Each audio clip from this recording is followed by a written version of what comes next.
আমি সরাসরি চলে যাব মনিটাইজেশনে। দেন মনিটাইজেশনে আসার পরে দেখেন সোনার হরিণ, যেটার নাম হচ্ছে content monetization. A few moments later. Guys আমি বলেছি যে 31 আগস্টের আগে তোমরা কন্টেন্ট মনিটাইজেশন সেটআপ পেয়ে যাবে। যাদের এই লকটা নেই, এই লকটা যাদের আনলক আছে তারা কিন্তু কন্টেন্ট মনিটাইজেশন সেটআপ পেয়ে যাবে।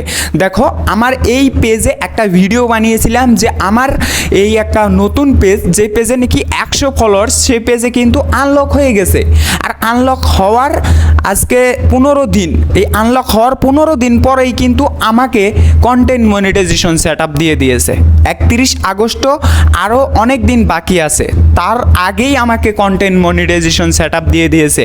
সত্যি কথা আমি তোমাদেরকে প্রুফ দেখাবো, তো আমি তোমাদেরকে প্রুফ দেখাবো যে কন্টেন্ট মনিটাইজেশন সেটআপ আমি কি করে পেলাম আর আমি কি করেছি, সেই বলে আমাকে ফেসবুক থেকে কন্টেন্ট মনিটাইজেশন সেটআপ দেওয়া হচ্ছে। তো দেখো এই ভিডিওটা তুমি পুরো দেখো, তারপরেই তুমি বুঝতে পারবে। তো তার আগে ভিডিওতে একটা লাইক দিয়ে চ্যানেলটাকে সাবস্ক্রাইব করে নাও। চলো আমার মোবাইল স্ক্রিনে আমি তোমাকে লাইভ প্রুফ দেখাচ্ছি। দেন সবার প্রথমে আমি চলে যাব গাইস ফেসবুকে। তো ফেসবুকে যাওয়ার পরে আমার পেজটি আমি ওপেন করে নেব। তো পেজটি ওপেন করার পরে এখানে কিন্তু ফলোয়ার্স দেখা যাচ্ছে, ঠিক আছে। এখানে কিন্তু 100 ফলোয়ার্স দেখা যাচ্ছে, 100 ফলোয়ার্স। আর এই 100 ফলোয়ার্সে কিন্তু কন্টেন্ট মনিটাইজেশন সেটআপটা দিয়ে দিয়েছে। আমি ড্যাশবোর্ডে ক্লিক করে দিলাম। তো ড্যাশবোর্ডে ক্লিক করার পরে আমি সরাসরি চলে যাব মনিটাইজেশনে।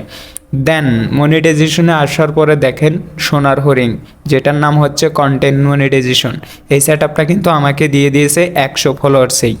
আর আমার পেজে কিন্তু লক ছিল না, সেই জন্যে 31 আগস্টের আগেই আমাকে কন্টেন্ট মনিটাইজেশন দিয়ে দিয়েছে। আর যাদের পেজে এখনও আনলক হয় নাই, যাদের লক আছে, তারা কিন্তু আমার স্ক্রিনে যে ভিডিওটা দেখতেছেন এই ভিডিওটা দেখেন। আর তা না হলে আমার ডিসক্রিপশনে ভিডিও লিঙ্ক দেওয়া আছে, সেই ভিডিওটা দেখেন। শুধুমাত্র একটা ক্লিকে আনলক করতে পারবেন।